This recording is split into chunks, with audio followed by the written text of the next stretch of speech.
이번엔 여권 소식입니다. 이재명 지사와 이낙연 전 대표 사이의 네거티브 공방은 다소 잦아드는 모양새입니다. 양측 모두 첫 순회 경선을 앞두고 새 확장에 공을 들이고 있는데요. 검찰개혁 등의 현안의 선명성을 드러내면서 친문 표심 잡기에도 나섰습니다.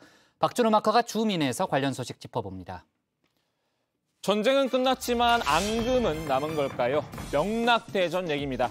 출석률 높은 정의원 분들이라면 듣자마자 주민이 선정한 오늘의 인물이 누구인지 바로 아시겠죠?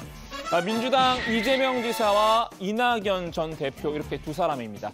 두 사람의 네거티브 공방이 점차 잦아들고 있는데요. 그래도 미묘한 신경전은 계속되고 있는 듯합니다. 오늘 두 사람 민주당 정기국회 워크숍에서 마주쳤는데요. 어색함은 둘만의 몫이 아니었습니다.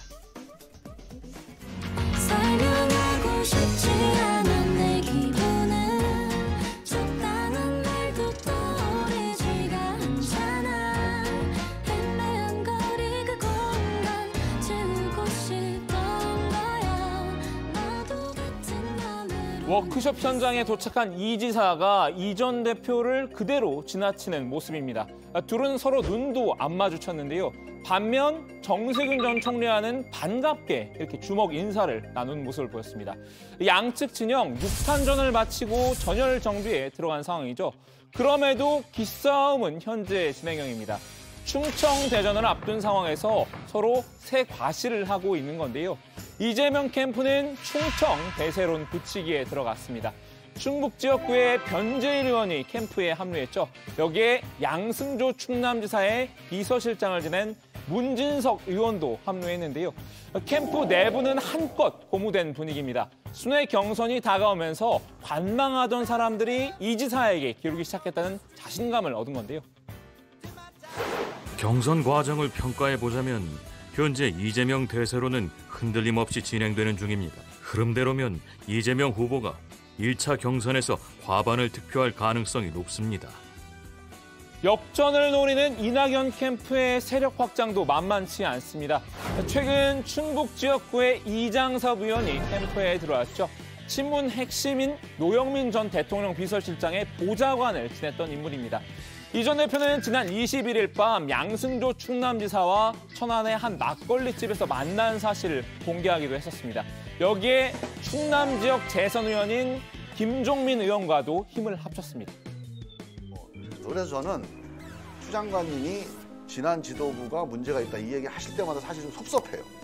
정말 그때 수사기소 분리가 안 나오던 때 수사기소 분리를 거의 당론 수준으로 만든 지도부가 누군지를 추 장관님이 아시거든요, 그거를.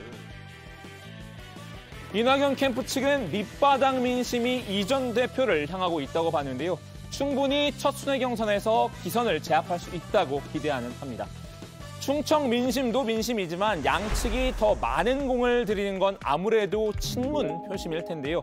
둘 모두 검찰개혁과 조국이란 키워드를 앞세워서 표심 구애에 나섰습니다.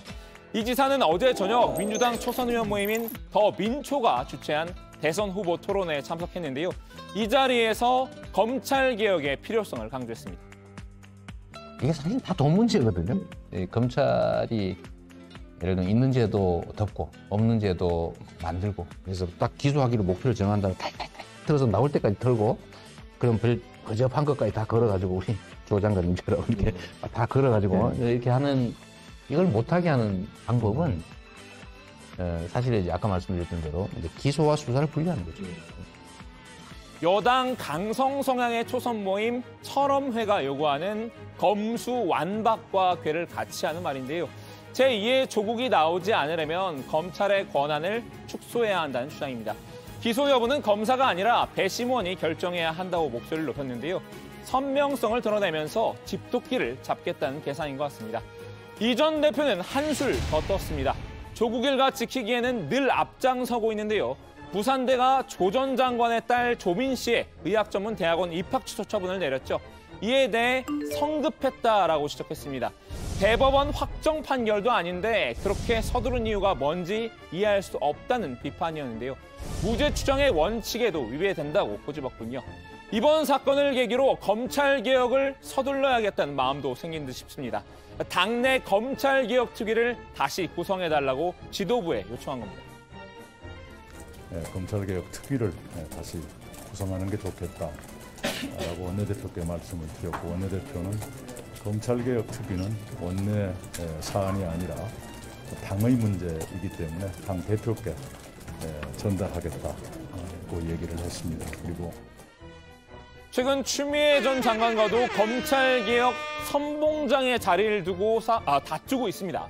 그간 개혁에 미온적이었다는 이미지를 걷어내겠다는 전략입니다. 이번에 못하면, 그리고 대통령 선거가 만약 잘못되면 이미 우리가 조금이나마 왔던 그 검찰개혁마저도 다시 후퇴할지 모른다는 우려가 양심적인 검사들 사이에 있어요. 저도 그런 걱정을 합니다. 이 전 대표, 기왕 개혁 드라이브를 건 이상 언론개혁에서도 제1선에 서고 싶은 모양인데요. 여권에선 언론중재법 통과가 곧 언론개혁이란 등식이 성립된 것 같은 분위기죠. 언론중재법 통과에 당력을 집중하고 있는데요. 이 전 대표도 다시 한번 찬성 입장을 분명히 했습니다. 언론으로부터 피해를 당하신 분들은 평생 치유되지 못하는 상처를 안고 살아야 되는 경우가 있습니다. 그것에 대해서 우리가 감수성을 잃어서는 안 됩니다. 지금 언론 피해 구제 제도가 한 번도 제대로 마련된 적이 없는데 이번에 새로운 역사를 시작하는 것이기 때문에 그것은 하나의 발전이라고 저는 생각을 합니다.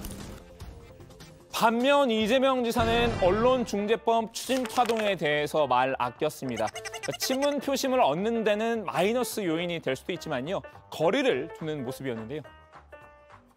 에 대해서 찬성한 언론중재법에 저희가 현안에 대해서 말하면 정책이 다 묻혀버려가지고 이해했습니다.